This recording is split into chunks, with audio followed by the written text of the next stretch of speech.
Bonjour, nous voici donc pour cette cinquième vidéo concernant l'historique de la fixation du rail à la traverse. Au début des chemins de fer, on a utilisé des clous crampons. Bien sûr, il fallait plusieurs clous. Il fallait à peu près 3 clous par côté de rail. Donc ça faisait 16 clous, 12 clous, pardon, 12 clous par traverse. Ça représente un certain nombre. C'est toujours utilisé sur les chemins de fer aux États-Unis. Et dernièrement, il y a notre ami Jean-Marc qui nous a ramené ce joli exemplaire de clous, tout neuf, lors d'un de ses voyages sur le transsibérien. Vous voyez, donc nous sommes quand même, c'était, je crois, en 2015. L'idée a fait son chemin.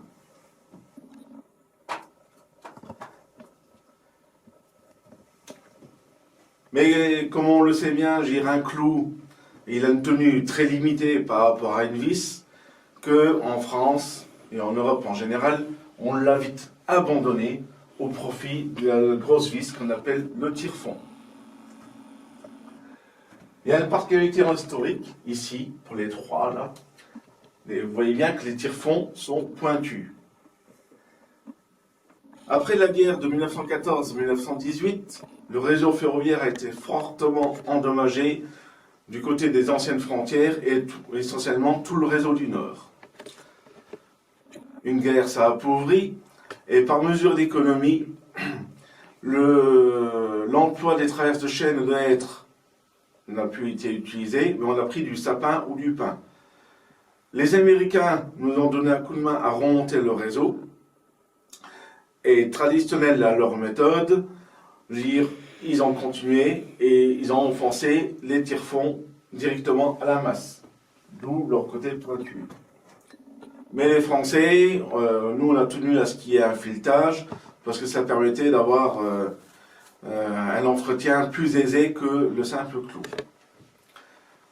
Comme tout bon bricoleur, on sait très bien qu'une vis qui est enfoncée au marteau, certes, c'est beaucoup plus rapide, mais la tenue est très limitée. Si bien que nous sommes revenus avec nos systèmes de tire-fond traditionnels. Avec même, à partir de la fin des années 70, début 80, une amélioration au niveau du filetage. Parce que sur les tire-fonds, ancien modèle, le filetage, il est régulier, qu'on appelle un filetage triangulaire, depuis le bas jusqu'en haut. Et l'amélioration technique repose sur un filetage triangulaire au départ, et plus on serre le tire-fond, plus le filetage s'épaissit.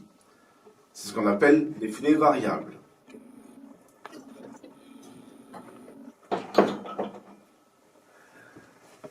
Il y a eu la Deuxième Guerre mondiale, et encore une fois, le réseau ferroviaire était fortement éprouvé.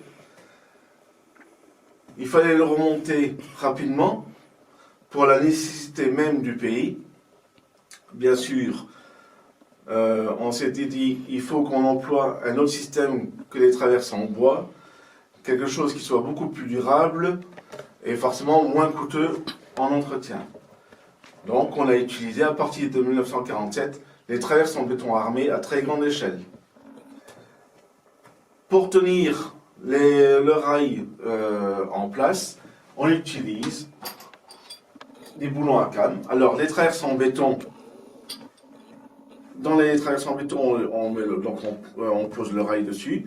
Il y a des logements qu'on glisse le boulon dedans, on le tourne, et après, au fur et à mesure du serrage du boulon, de l'écrou, je veux dire, le boulon monte et il se bride dans le logement de la traverse. Bien sûr, le système-là est toujours employé avec ce qu'on appelle des crapauds Nabla, des crapauds RN ou des crapauds Nabla. Plus RN, les crapauds d'ailleurs. Ils se sont rendus compte que les ergots qui étaient de chaque côté de la tête de la came du boulon abîmaient fortement le logement. Ils les ont tout simplement supprimés. Et le système reste le même. On enfile le boulon à l'intérieur du logement, on le tourne, on met notre attache, on serre l'écrou, et au fur et à mesure qu'on le serre, il remonte et il se bride dans la traverse.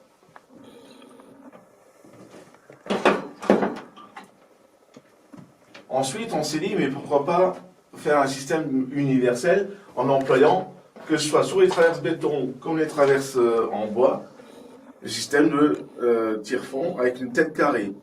Alors là, bien sûr, ce n'est pas un tire-fond, c'est un boulon avec un filetage. Dans les traverses en béton, il y a des gaines plastirail dans laquelle on tire-fonne, on boulonne, comme vous voulez, l'attache avec ce système-là. L'inconvénient, c'est la lenteur aussi bien dans le serrage que dans le desserrage. Donc, encore une fois, on a inventé un système mixte. Toujours pareil, dans les traverses en béton, un logement avec une gaine plastirail. Le côté filetage par un tire-fond qui est collé à l'aide de résine, de telle manière qu'il ne bougera plus jamais. Et ensuite, le côté boulon avec écrou pour le système avec l'attache, ce qui est beaucoup plus rapide au serrage et au desserrage. Ce système-là, on le retrouvera essentiellement sur les traverses avec les fameux crapauds Nabla. Et depuis le milieu des années 90, pour les essais et puis l'emploi à très grande échelle sur tout ce qui est renouvellement de lignes et lignes nouvelles, il n'y a plus de tire-fond, il n'y a plus de boulon, il n'y a plus rien.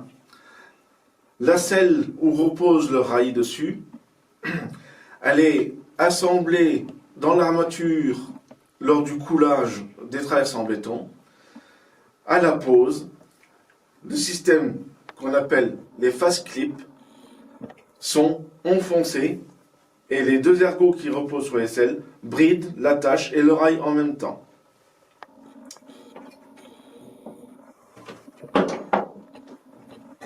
Pour la petite histoire des traverses en béton, les premières traverses en béton ont commencé à être étudiées à partir des années 30 sur la compagnie des chemins de fer du Nord.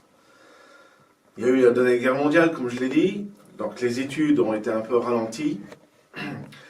Et pour la fixation donc, du rail sur ces toutes premières traverses béton, eh ben, ils se sont basés sur les toutes premières traverses de chemin de fer, des cubes de pierre dans lesquels un logement était creusé pour mettre des cales de bois à laquelle ils mettaient les tire-fonds traditionnels. Il a fallu attendre qu'il y ait la Deuxième Guerre mondiale pour que les études soient reprises et comme je vous l'ai dit, je vous l'ai montré avec le système de tire-fond à cam, de boulon à cam, pardon. Donc voilà, j'espère que cette vidéo et présentation de l'historique fixation du rail à la traverse vous a plu. La prochaine vidéo sera consacrée aux attaches K. Sur ce, je vous dis à très bientôt, peut-être lors d'une visite au musée Laurent et Spinot. En attendant, je vous souhaite bonne santé. Au revoir.